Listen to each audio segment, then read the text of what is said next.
అందరికీ నమస్కారం. Welcome to Padma's organic garden. ఈరోజు మీకు తమలపాకుని అంటు కట్టడం ఎట్లనో చూపిస్తాను. ఇట్లా చేసామంటే తమలపాకు చెట్టుని ఈజీగా గ్రో చేసుకోవచ్చు అనమాట.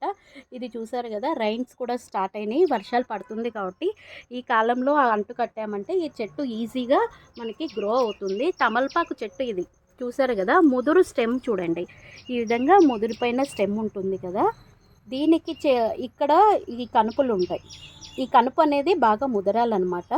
ఇట్లా ఒక పాట్లో మిక్సింగ్ చేసేసుకొని సాయిల్ని చక్కగా మట్టి ఇసుక అన్నీ మిక్సింగ్ చేసేసి ఇట్లా పెట్టేసేయండి. కనుపులు మునగాలన్నమాట. ఇట్లా చెట్టుకి అట్లనే పెట్టేస్తామన్నమాట. మనము ఇట్లా చేసిన 1 మంత్కి మనకి దీనికి చక్కగా వేర్లు వస్తాయి.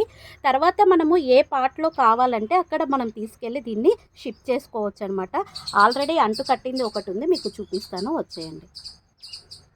చూసారు కదా, నేను ఆల్రెడీ అంటు కట్టేశాను.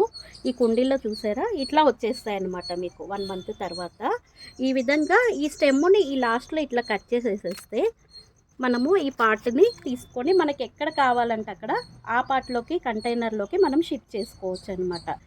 ఈ విధంగా మనం తమలపాకు చెట్టుని ఈజీగా గ్రో చేసుకోవచ్చు. Thank you.